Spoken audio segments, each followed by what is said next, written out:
sua biografia é: ficou bilionário investindo na renda fixa.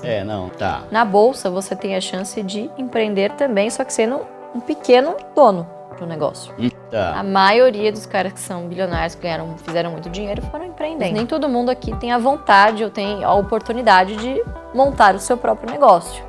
Com ações, a gente tem basicamente duas formas de ganhar dinheiro. Sim. Primeiro é com a valorização da ação. Perfeito. Ou seja, a empresa começar a crescer pra caramba e É a isso grana aí. que eu botei lá, consequentemente, aumentar, né, proporcionalmente ali. E a segunda é a empresa ser grande pra caramba e distribuir bons dividendos. E aí, mesmo que ela não cresça, os dividendos que vão ser a parte que me agrada. Para começar, por que você decidiu investir e priorizar ações em vez de fundo imobiliário ou alguma outra coisa de renda fixa ou alguma coisa, sei lá, tipo... É que criptomoeda não tinha ainda, né? Mas sei lá, ouro, dólar. Por que ações? Legal. Quantas pessoas você já ouviu falar, ou que já saíram em capa de revista, ou na lista da Forbes, que a sua biografia é: ficou bilionário investindo na renda fixa? Não é nenhum. Não existe, cara. Tá. Na bolsa, você tem a chance de empreender também, só que sendo um pequeno dono do negócio. Uhum. Então, vamos ser honestos, nem todo mundo aqui tem a vontade ou tem a oportunidade de montar o seu próprio negócio, certo? Muita gente quer fazer carreira em empresas, gosta de alguma profissão e quer perseguir isso. Uhum. Então, para essa pessoa que ali tem um salário, que tem uma renda ativa fruto do seu trabalho, você tem a oportunidade de se tornar sócios de negócios já consolidados através da bolsa. Então é ali que eu me via, cara. Eu nunca me vi, vou ser bem honesto com você, eu nunca me vi empreendendo. Eu amava esse negócio de analisar ações, eu me imaginava assim, meio que uma carreira igual a do meu pai, do tipo, vou analisar, vou ter clientes, etc, etc.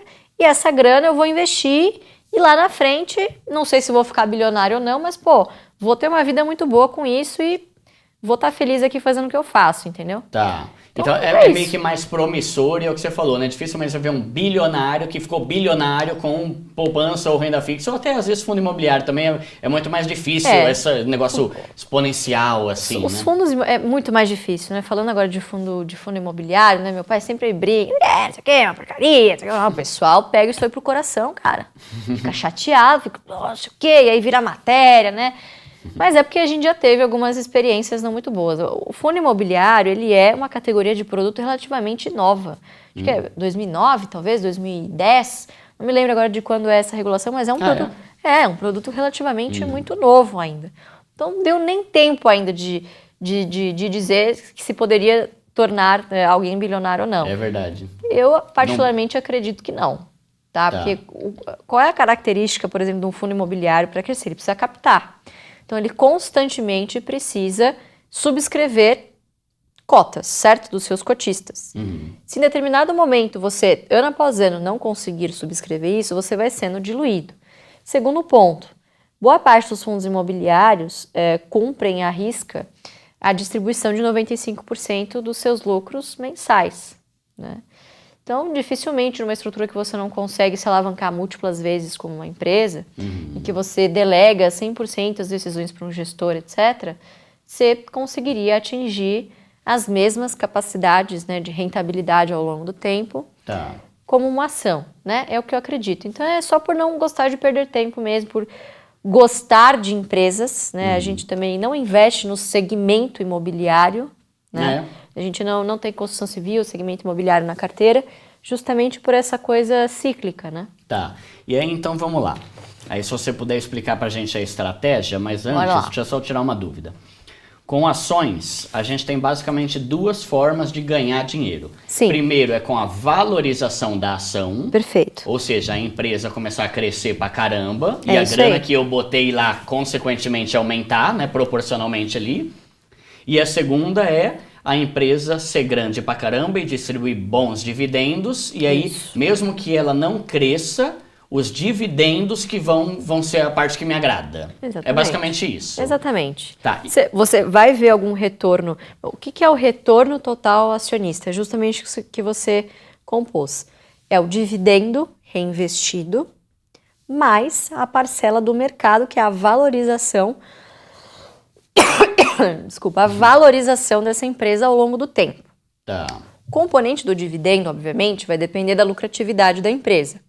E se o acionista vai reinvestir, quer dizer, vai pegar esse dinheiro e botar na ação de novo.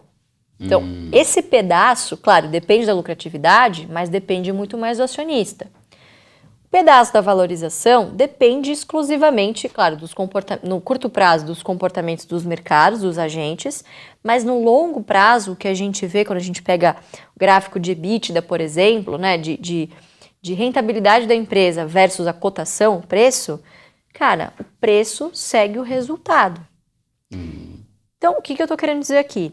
Se você escolhe boas empresas, o que se subentende? Que essas empresas, por mais que elas não cresçam exponencialmente, elas vão continuar dando boa lucratividade e crescendo ali devagar e sempre. É ver a grama crescer. Você vai ver ali, puta, a ação tá igual a 3 anos atrás. Mas não, cara, você tem que levar em consideração o componente do dividendo que você foi lá, desembolsou e colocou de novo.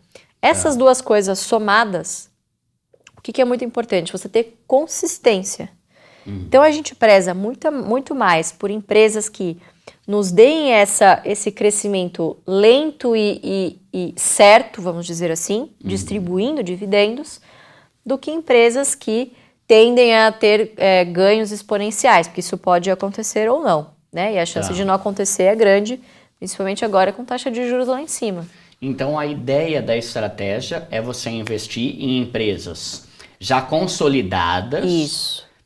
E que sempre, porque muda, né, o dividendo, né, de tempos em tempos, ou tipo assim, como que eu sei se uma empresa vai distribuir o dividendo para todo mundo que é acionista ou se ela vai pegar uma parte da grana e investir nela mesma e o resto dividir? Muito bom, tem regras para isso. Então a nossa lei, o que a lei das SAs, né, das empresas de capital aberto, dizem? Pelo menos 25% do lucro tem que ser distribuído.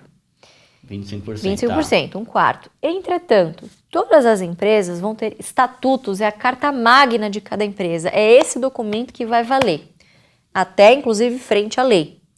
Então a lei fala, é 25% se a empresa for omissa. Como assim omissa? Se a empresa não disser nada no seu estatuto, na sua carta magna ali, cara, é 25%. Tá. Agora, se ela disser ali, o meu dividendo mínimo obrigatório do acionista é 50%, cara, essa é a lei da empresa.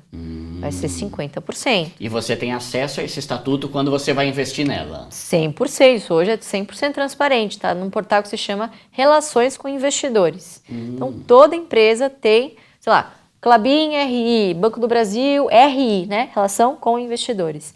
Então, esse é o site que o investidor tem, gratuito, obviamente, com todas as informações transparentes ali sobre as características da empresa que ele quer investir. Tá. Então, esse é um critério muito fundamental. Mas então, dentro da estratégia, vocês vão sempre preferir as que dão o percentual máximo possível de dividendo? Possível, sim, exatamente. O máximo pode ser 100%? Pode ser, inclusive, mais de 100%. Ah, mais de 100? Mais de 100%. Como assim? Tipo, o cara tira do próprio bolso? O lucro não é caixa, né?